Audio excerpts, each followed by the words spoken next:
Sofreis de vós mesmos. Por Edward Bach. Primeira publicação, 1931. Uma nota do editor, Stefan Ball The Bach Center, 2015. Este texto foi publicado como um livreto de 16 páginas. O conteúdo é uma palestra proferida pelo Dr. Edward Bach a uma associação homeopática em fevereiro de 1931. A palestra coincidiu com a primeira publicação de seu livro sobre a filosofia de cura e saúde, Cura-te a ti mesmo. Não acho ser uma tarefa fácil falar a vocês essa noite. Vocês constituem uma associação médica, e me apresento como médico. No entanto, a medicina da qual irá se falar está tão distante da visão ortodoxa de hoje que haverá pouco nesse artigo com ressaibo de consultório, clínica ou ala hospitalar tais como os conhecemos atualmente. Não fosse o fato de vocês, enquanto seguidores de Hahnemann, já estarem vastamente à frente daqueles que preconizam os ensinamentos de Galeno e da medicina ortodoxa dos últimos 2000 anos, temer-se-ia sequer falar. Mas o ensinamento de seu grande mestre e de seus seguidores irradiou tanta luz sobre a natureza das doenças e abriu tanto o caminho à cura correta, que sei que vocês estarão preparados para virem comigo nessa direção, e para verem mais das glórias da saúde perfeita, e a verdadeira natureza das doenças e da cura. A inspiração dada a Hahnemann trouxe uma luz à humanidade na escuridão do materialismo, quando o homem passou a considerar a doença como um problema puramente materialista a ser aliviado e curado por meios unicamente materialistas. Ele, como Paracelso, sabia que, se nossos aspectos espirituais e mentais estivessem em harmonia, a doença não poderia existir. Assim, ele buscou descobrir remédios que tratassem nossas mentes, trazendo-nos paz e saúde. Hahnemann fez um grande avanço e nos conduziu por um longo trecho do caminho, mas teve apenas o tempo de uma vida para trabalhar, e cabe a nós continuar suas pesquisas do ponto em que parou, para acrescentarmos mais a estrutura da cura perfeita, cujas bases ele lançou, e que, tão respeitosamente, iniciou a construção. O homeopata já dispensou muitos aspectos desnecessários e sem importância da medicina ortodoxa, mas ele tem de ir adiante. Sei que vocês desejam olhar para frente, pois nem o conhecimento do passado, nem do presente é suficiente para quem busca a verdade. Paracelso e Hahnemann nos ensinaram a não prestar muita atenção aos detalhes da doença, mas a tratar a personalidade, o homem interior, compreendendo que, se as nossas naturezas espiritual e mental estiverem em harmonia, a doença desaparece. Esse grande fundamento da obra deles é o ensinamento essencial que deve permanecer. Hahnemann depois percebeu como suscitar essa harmonia e descobriu que, entre as drogas e os remédios da velha escola, e dentre elementos e plantas que ele próprio selecionava, podia reverter as ações deles pela potencialização, de modo que a mesma substância que fazia surgir envenenamentos e sintomas da doença podia, em quantidade diminuta, curar tais sintomas particulares, quando preparados por meio de seu método especial. Assim ele formulou a lei do semelhante cura semelhante, outro grande princípio fundamental da vida.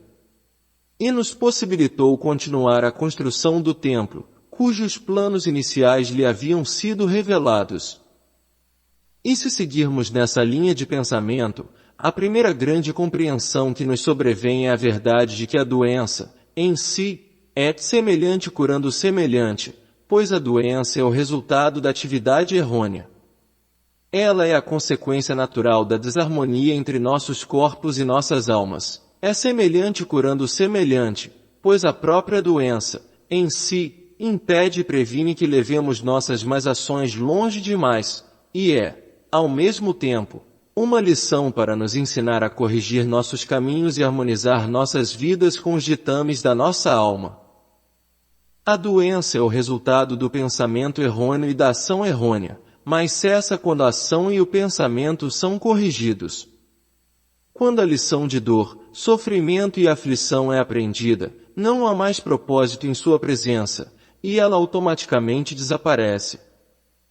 Isto é o que Hahnemann entendeu incompletamente por semelhante curando semelhante. Avancemos um pouco mais pelo caminho. Uma outra visão gloriosa revela-se diante de nós, e aqui vemos que a verdadeira cura pode ser alcançada, não pelo mal repelindo o mal, mas pelo bem substituindo o mal, a bondade substituindo a maldade, a luz substituindo a treva. Chegamos aqui à compreensão de que já não mais combatemos doenças com doenças, já não mais resistimos às doenças com os produtos da doença, já não mais procuramos expulsar as doenças com substâncias tais que podem causá-las, mas, ao contrário, procuramos trazer a virtude oposta que eliminará a falha. E a farmacopeia do futuro próximo deverá conter apenas os remédios que têm o poder de trazer o bem, eliminando todos aqueles cuja única qualidade seja resistir ao mal. Na verdade, o ódio pode ser dominado por um ódio maior, mas só pode ser curado pelo amor. A crueldade pode ser combatida com uma crueldade maior, mas só pode ser eliminada quando as qualidades da compaixão e da misericórdia se desenvolverem. Um medo pode se perder e ser esquecido na presença de um medo maior, mas a cura real de todo medo é a coragem plena. Portanto, agora nós, dessa escola de medicina, devemos voltar nossa atenção para os belos remédios que foram divinamente colocados na natureza para nossa cura, em meio às benéficas e delicadas plantas e ervas do campo. É óbvio e fundamentalmente errôneo dizer que semelhante cura semelhante. Hahnemann teve uma concepção da verdade bastante correta, mas a expressou de maneira incompleta. Semelhante pode fortalecer semelhante, semelhante pode repelir semelhante, mas, no verdadeiro sentido da cura, semelhante não pode curar semelhante. Se ouvirem os ensinamentos de Krishna, Buda ou Cristo, encontrarão sempre os ensinamentos do bem sobrepujando o mal. Cristo nos ensinou a não resistir ao mal, a amar nossos inimigos, a abençoar aqueles que nos perseguem. Nisso, não há nada de semelhante curando o semelhante. Portanto, na verdadeira cura, assim como no aperfeiçoamento espiritual, devemos sempre buscar o bem para expulsar o mal, o amor para conquistar o ódio, e a luz para dissipar a treva. Dessa maneira, devemos evitar todos os venenos, todas as coisas nocivas, e usar apenas as belas e benéficas. Sem dúvida Hahnemann, por meio de seu método de potencialização, empenhou-se em transformar mal em bem, venenos em virtudes, mas é mais simples usar diretamente os remédios belos e virtuosos. A cura, por estar acima de todas as coisas materialistas e leis materialistas, divina na sua origem, não está presa a nenhuma das nossas convenções ou padrões comuns. A partir disso, devemos elevar os nossos ideais, os nossos pensamentos, as nossas aspirações àqueles reinos gloriosos e sublimes que nos foram ensinados e mostrados pelos grandes mestres. Não pensem por um instante que estamos desvirtuando o trabalho de Hahnemann. Pelo contrário, ele apontou as leis fundamentais, as bases, mas teve somente uma vida, e, tivesse ele continuado seu trabalho por mais tempo, sem dúvida teria progredido nestas linhas. Estamos simplesmente avançando seu trabalho, e levando-o ao estágio natural seguinte. Consideremos agora por que a medicina deve tão inevitavelmente mudar. A ciência dos últimos 2000 anos tem encarado a doença como um fator material que pode ser eliminado por meios materiais, o que, naturalmente, está completamente errado. A doença do corpo, como a conhecemos, é o resultado, o produto final, o estágio final de algo muito mais profundo. A doença origina-se acima do plano físico, mais próximo do mental. É inteiramente o resultado do conflito entre o nosso ser espiritual e o mortal. Enquanto esses dois estiverem em harmonia, teremos perfeita saúde, mas, quando há discórdia, ocorre o que conhecemos como doença. A doença é única e puramente corretiva, não é nem vingativa, nem cruel, mas é o meio adotado pelas nossas próprias almas para apontar-nos nossas falhas, prevenir-nos de erros maiores, impedir-nos de causar mais dano e trazer-nos de volta ao caminho da verdade e da luz, do qual jamais deveríamos ter desviado. A doença é, na realidade, para o nosso bem, ela é benéfica, embora consigamos evitá-la se tivermos a compreensão correta, combinada com o desejo de fazer o bem. Qualquer erro que cometemos, ele reage sobre nós mesmos, causando-nos infelicidade, desconforto ou sofrimento, conforme sua natureza. O objetivo é nos ensinar o efeito nocivo da ação ou do pensamento errôneo, e, por produzir resultados semelhantes sobre nós mesmos, esse erro nos mostra como ele causa sofrimento aos outros e é, consequentemente, contrário à grande e divina lei do amor e da unidade. Para o médico consciente, a própria doença aponta a natureza do conflito. Isso talvez seja melhor demonstrado por meio de exemplos que darei a vocês, para levarem consigo, de que a doença da qual possam sofrer, qualquer que seja, deve-se à desarmonia entre vocês mesmos e a divindade dentro de vocês, ao fato de que vocês estão cometendo alguma falha, algum erro, o qual seu ser superior está tentando corrigir. A dor é o resultado da crueldade que causa dor aos outros e pode ser mental ou física, mas tenha certeza de que, se sofrer dor, se for buscar apenas em si mesmo, você descobrirá que uma ação dura ou um pensamento rígido está presente em sua natureza. Remova isso e sua dor cessará. Se você sofre de enrijecimento das articulações ou dos membros, pode estar igualmente certo de que há rigidez na sua mente, de que está se agarrando a alguma ideia, algum princípio, talvez alguma convenção, que você não deveria ter. Se você sofre de asma ou dificuldade na respiração, está de alguma forma sufocando outra personalidade, ou sofre de falta de coragem para fazer o certo, está sufocando a si mesmo. Se você definha, é porque está deixando alguém obstruir a entrada de sua própria força vital em seu corpo. Até mesmo a parte do corpo afetado indica a natureza da falha. A mão, falha, ou erro na ação. O pé, falha para ajudar os outros. O cérebro, falta de controle. O coração, deficiência ou excesso ou errando no aspecto do amor. O olho, falha para ver ordem e compreender a verdade quando colocada diante de si. E assim, pode-se descobrir exatamente a razão e a natureza de uma doença, a lição requerida do paciente e a correção necessária a ser feita. Vamos olhar agora por um momento para o Hospital do Futuro. Ele será um santuário de paz, esperança e alegria. Sem pressa, sem barulho, inteiramente destituído de todos os aparelhos e aparatos aterrorizantes de hoje, livre do cheiro de antissépticos e anestésicos, destituídos de tudo que sugira doença e sofrimento. Não haverá constante medição de temperatura, perturbando o descanso do paciente, nem exames diários estetoscópicos e de percussão para impressionar a mente do paciente com a natureza de sua doença. Nenhuma medição da pulsação para sugerir que o coração esteja batendo rápido demais.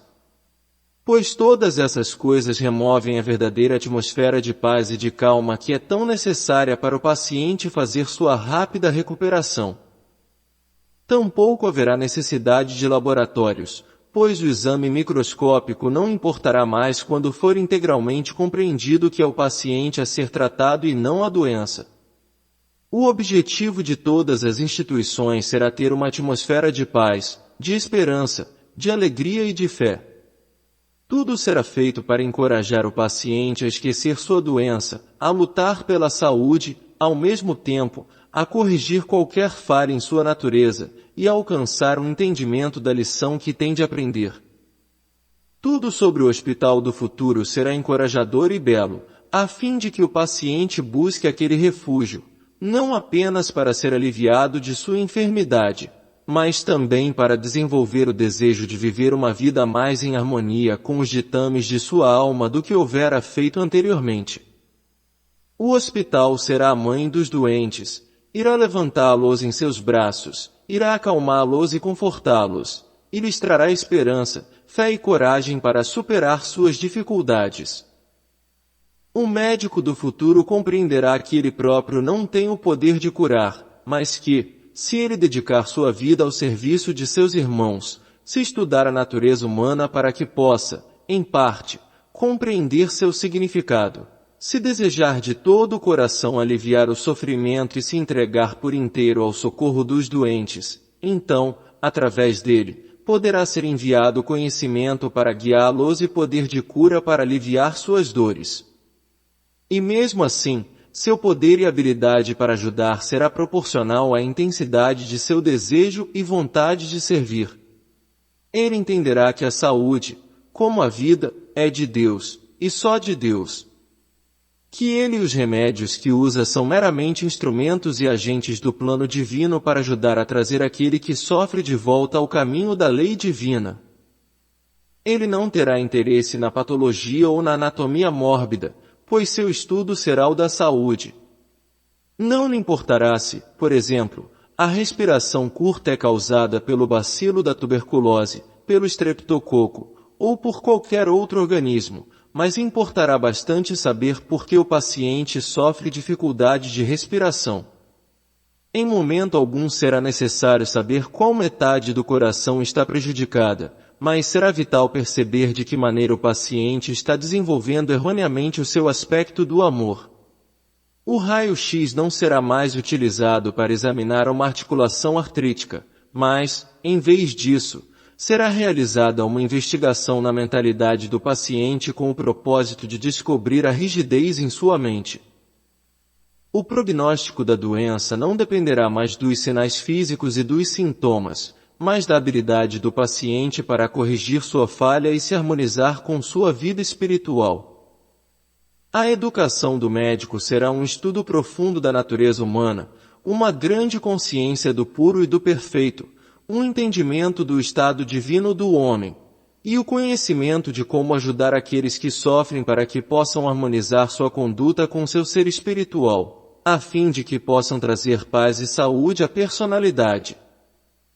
Ele deverá ser capaz de, a partir da vida e da história do paciente, entender o conflito que está causando doença ou desarmonia entre o corpo e a alma, e dessa maneira se capacitar a dar o conselho e o tratamento necessários para o alívio do sofredor. Ele também deverá estudar a natureza e as leis da natureza, estar familiarizado com seus poderes curativos, de modo que poderá utilizá-los em benefício e vantagem do paciente. O tratamento do futuro será essencialmente proporcionar 4 qualidades ao paciente. A primeira, paz. A segunda, esperança. A terceira, alegria, e a quarta, fé. E todo o ambiente e atenção terão esse fim, envolver o paciente com tal atmosfera de saúde e de luz de modo a encorajar a recuperação. Ao mesmo tempo, tendo sido diagnosticados, serão mostrados seus erros e será dada a assistência e o encorajamento para que possam ser superados. Além disso, serão administrados os belos remédios que foram divinamente enriquecidos com os poderes de cura para abrir os canais e acolher mais a luz da alma, a fim de que o paciente possa ser inundado com a virtude curativa.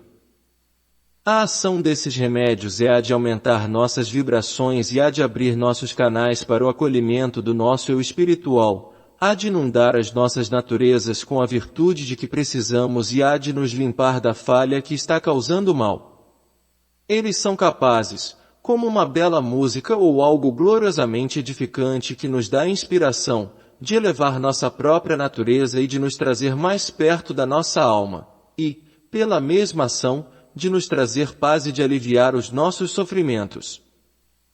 Eles curam, não atacando a doença, mas inundando os nossos corpos com as belas vibrações de nossa natureza superior, na presença da qual a doença derrete como neve a luz solar. E, finalmente, como a atitude do paciente em relação à doença deve mudar. Deve ser extinto o pensamento de que o alívio pode ser obtido pelo pagamento de ouro ou prata. A saúde, como a vida, é de origem divina e só pode ser obtida pelos meios divinos. Dinheiro, luxo, viagem podem externamente parecer capazes de nos comprar uma melhora em nosso estado físico, mas essas coisas nunca nos dão verdadeira saúde. O paciente do futuro deve entender que ele, e só ele, pode trazer a si mesmo alívio do sofrimento, embora possa obter conselho e ajuda de um irmão mais velho que o assistirá em seu esforço. A saúde existe quando há perfeita harmonia entre a alma, a mente e o corpo, e essa harmonia, e ela apenas, deve ser obtida antes que a cura possa ser alcançada. No futuro não haverá orgulho em se estar doente, pelo contrário, as pessoas ficarão tão envergonhadas da doença quanto deverão ficar de um crime. Agora, quero explicar a vocês duas condições que estão provavelmente provocando mais doenças neste país do que qualquer outra causa, as grandes falhas de nossa civilização. A ganância e a idolatria. A doença é, com certeza, enviada a nós como um corretivo.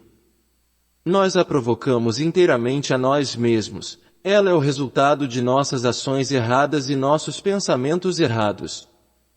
Podemos apenas corrigir nossas falhas e viver em harmonia com o plano divino, e a doença jamais nos atacará. Em nossa civilização, a ganância obscurece tudo.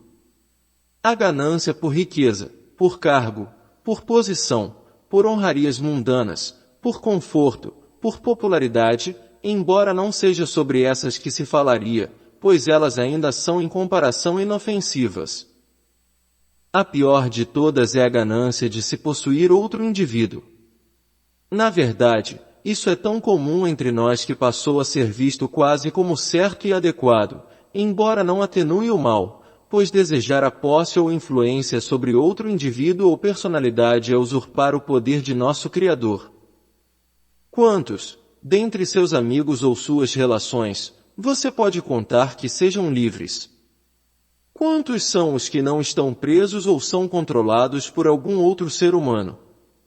Quantos são os que poderiam dizer que, dia a dia, mês a mês e ano a ano, eu obedeço somente aos ditames da minha alma, sendo impassível à influência de outras pessoas? Mesmo assim, cada um de nós é uma alma livre, somos sujeitos apenas a Deus por nossas ações e sim, até por nossos próprios pensamentos. Possivelmente a maior lição de vida é aprender a liberdade. Liberdade da circunstância, do meio, de outras personalidades e, principalmente, de nós mesmos, pois até que sejamos livres, seremos incapazes de dar e de servir completamente a nossos irmãos. Lembrem-se de que, se sofremos uma doença ou uma dificuldade, se somos cercados por relações ou amigos que podem nos perturbar, se temos de viver entre aqueles que nos dominam e nos dão ordens, que interferem em nossos planos e dificultam nosso progresso, é de nossa própria autoria. É porque ainda há em nós um traço que impede a liberdade de alguém, ou a ausência de coragem para sustentar nossa própria individualidade, nosso direito inato. No momento em que nós mesmos dermos completa liberdade a todos ao nosso redor, não desejarmos mais amarrar e limitar, não esperarmos mais nada de ninguém, quando nosso único pensamento for o de dar e nunca o de receber, nesse momento descobriremos que estamos livres de todo o mundo, nossos laços irão se desprender de nós, nossas correntes irão se quebrar, e pela primeira vez em nossas vidas, nós descobriremos a alegria extraordinária da liberdade plena. Liberto de todas as amarras humanas, um servo desejoso e alegre de nosso ser superior. O desejo de posse se desenvolveu tão enormemente no Ocidente que são necessárias grandes doenças para que as pessoas reconheçam o erro e corrijam seus caminhos. E deveremos sofrer proporcionalmente à intensidade e ao tipo de nossa dominação sobre o outro pelo tempo que continuarmos a usurpar o poder que não pertence ao homem. A liberdade absoluta é nosso direito inato, e isso só podemos obter quando dermos essa mesma liberdade a cada alma viva que possa adentrar nossas vidas. Pois colhemos verdadeiramente conforme semeamos, e verdadeiramente seremos medidos com a mesma medida pela qual medimos. Exatamente da mesma maneira como impedimos outra vida, seja ela jovem ou idosa, isso deverá reagir sobre nós mesmos. Se limitarmos suas atividades, poderemos encontrar nossos corpos limitados pela rigidez. Se, além disso, causarmos dor e sofrimento a outras vidas, deveremos estar preparados para suportar o mesmo, até que tenhamos feito as correções, e não há doença, por mais severa, que não seja necessária para apurar nossas ações e alterar nossos caminhos. Aqueles que sofrem nas mãos de outro, tomem coragem, pois isso significa que vocês atingiram o estágio de aperfeiçoamento em que estão sendo ensinados a conquistar sua liberdade. E a própria dor e sofrimento que vocês estão suportando está lhes ensinando como corrigir sua própria falha. E, assim que perceberem a falha e a corrigirem, seus problemas acabarão. O caminho para começar a fazer esse trabalho é praticar a extrema gentileza, nunca ferir alguém por pensamento, palavra ou ato.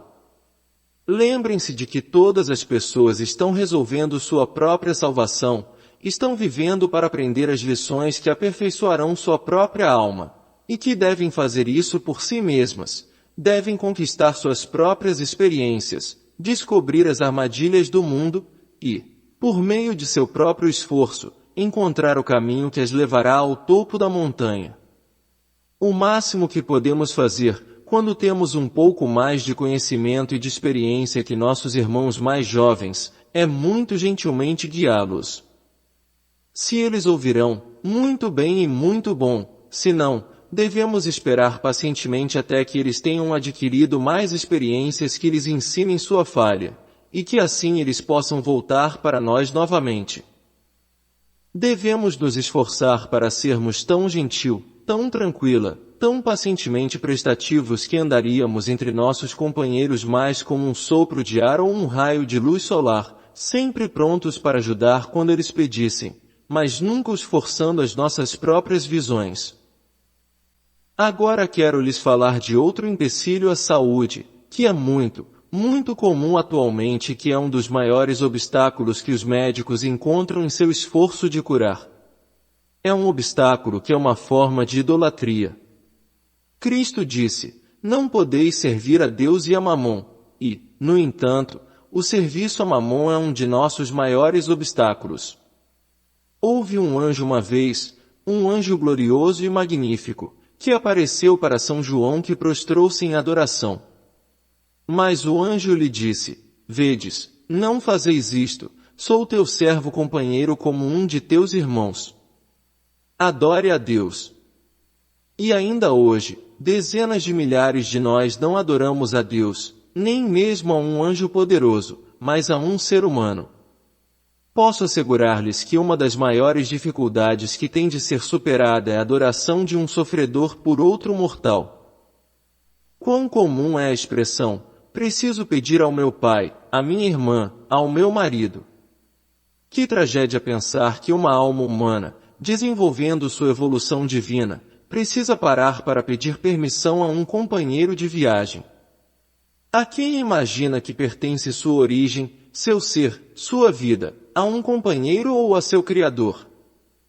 Precisamos compreender que somos responsáveis por nossas ações e por nossos pensamentos perante Deus, e perante Deus somente. E que ser influenciado, obedecer ou levar em conta os desejos de outro mortal é de fato idolatria. O castigo é severo, acorrenta-nos, aprisiona-nos, limita nossa própria vida, e, consequentemente, com razão, merecemos esse castigo, se ouvimos as ordens de outro ser humano, quando todo o nosso ser deveria reconhecer apenas um comando, o do nosso Criador, quem nos deu vida e inteligência. Estejam certos de que o indivíduo que coloca sua esposa, seu filho, seu pai ou seu amigo acima de sua missão é um idólatra, que serve a Mamon e não a Deus. Lembrem-se das palavras de Cristo: quem é minha mãe? E quem são meus irmãos? O que pressupõe que todos nós, mesmo pequenos e insignificantes, como podemos ser, estamos aqui para servir a nossos irmãos, à humanidade, ao mundo em geral, e nunca, por um breve instante, para estar sob as ordens e comandos de outro ser humano pelos motivos que sabemos não serem os comandos da nossa alma. Sejam capitães de suas almas, sejam mestres de seus destinos, o que significa permitir que seus seres sejam governados e guiados completamente pela divindade dentro de vocês, sem entraves ou impedimentos de algo ou alguém, sempre vivendo de acordo com as leis de Deus e responsáveis apenas perante Deus, quem lhes deu a vida. E há ainda mais um ponto para chamar a sua atenção. Lembrem-se sempre do mandamento que Cristo deu aos seus discípulos. Não resistam à maldade. A doença e a maldade não devem ser conquistadas pela luta direta, mas substituídas pela bondade. A escuridão é removida pela luz, não por uma escuridão maior. O ódio, pelo amor. A crueldade, pela empatia e piedade. E a doença, pela saúde. Todo nosso objetivo é percebermos nossas falhas e nos esforçarmos para desenvolver a virtude oposta de tal forma que a falha desaparecerá de nós como a neve derrete sob a luz solar. Não lutem com suas preocupações, não se debatam contra sua doença, não lutem com suas enfermidades. Em vez disso, esqueçam-se delas concentrando-se no desenvolvimento da virtude de que necessitam. Portanto, agora, resumindo, podemos ver o grandioso papel no qual a homeopatia atuará para vencer as doenças no futuro.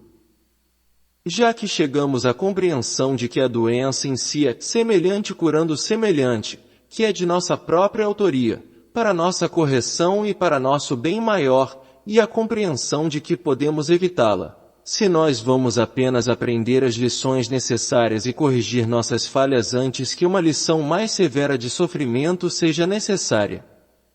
Essa é a continuação natural da grande obra de Hahnemann, a sequência da linha de pensamento que lhe foi revelada, levando-nos um passo adiante em direção à perfeita compreensão sobre a doença e a saúde, e ao estágio para preencher a lacuna entre o ponto em que ele nos deixou e a aurora do dia no qual a humanidade terá alcançado o estado de desenvolvimento em que poderá receber diretamente a glória da cura divina. O médico consciente, selecionando bem seus remédios a partir das plantas benéficas da natureza, aquelas divinamente enriquecidas e abençoadas, será capaz de ajudar seus pacientes a abrirem os canais que permitem maior comunhão entre alma e corpo e, consequentemente, o desenvolvimento das virtudes necessárias para limpar as falhas. Isso traz à humanidade a esperança da saúde verdadeira combinada com aperfeiçoamento mental e espiritual. Em relação aos pacientes, será necessário que estejam preparados para encararem a verdade de que a doença é única e exclusivamente decorrente das falhas existentes neles mesmos, exatamente como o preço do pecado é a morte. Deverão ter o desejo de corrigir tais falhas, de viver uma vida melhor e mais útil e de perceber que a cura depende de seu próprio esforço, embora possam ir ao médico para orientação e ajuda com seu problema. A saúde não pode mais ser obtida por meio de dinheiro, da mesma forma que uma criança não pode comprar sua educação, nenhuma soma em dinheiro pode ensiná-la a escrever, ela tem de aprender por si mesma, guiada por um professor experiente. E assim é com a saúde.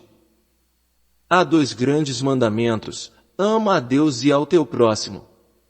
Tratemos de desenvolver nossa individualidade para que possamos obter completa liberdade de servir a divindade dentro de nós mesmos, e apenas a ela, e de dar a todas as outras pessoas absoluta liberdade, servindo-as dentro de nossas possibilidades, de acordo com os ditames de nossas almas, lembrando sempre que, conforme aumenta nossa própria liberdade, aumenta também nossa liberdade e capacidade de servir nossos companheiros. Portanto, temos de encarar o fato de que a doença é inteiramente de nossa própria autoria e que a única cura é corrigir nossas falhas. Toda a cura verdadeira visa ajudar o paciente a colocar sua alma, mente e corpo em harmonia. Isso só pode ser feito por ele mesmo, embora conselho e ajuda de um irmão experiente possa ajudá-lo muito. Como Hahnemann estabeleceu, toda a cura que não parte de dentro é prejudicial, e a cura aparente do corpo obtida por métodos materialistas, obtida apenas pela ação de outros, sem autoajuda, pode certamente trazer alívio físico, mas prejudica as nossas naturezas superiores, pois a lição permaneceu desaprendida, e a falha não foi erradicada. Atualmente é terrível pensar na quantidade de curas artificiais e superficiais obtidas por meio de dinheiro e de métodos falsos na medicina, métodos falsos porque suprimem meramente os sintomas, dão alívio aparente, sem remover a causa. A cura deve vir de dentro de nós mesmos, reconhecendo e corrigindo nossas falhas e harmonizando nosso ser com o plano divino. E como o Criador, em sua misericórdia, colocou certas ervas divinamente enriquecidas para nos assistir em nossa vitória, busquemos e usemos essas ervas da melhor forma possível, a fim de nos ajudar a escalar a montanha de nossa evolução, até o dia em que deveremos alcançar o cume da perfeição. Hahnemann compreendeu a verdade do semelhante curando o semelhante, que é na realidade, a doença curando a ação errônea, e que a verdadeira cura está em um estágio superior a esse, o amor e todos os seus atributos expulsando o mal. Na cura correta, nada deve ser usado para aliviar o paciente de sua própria responsabilidade, mas devem ser adotados somente os meios que o ajudem a superar suas falhas. Agora sabemos que certos remédios da farmacopeia homeopática têm o poder de elevar nossas vibrações, trazendo assim mais união entre o nosso ser mortal e espiritual, e efetuando a cura através da maior harmonia assim produzida. Por fim, nosso trabalho é purificar a farmacopeia e acrescentar-lhe novos remédios até que ela contenha apenas os que sejam benéficos e revigorantes.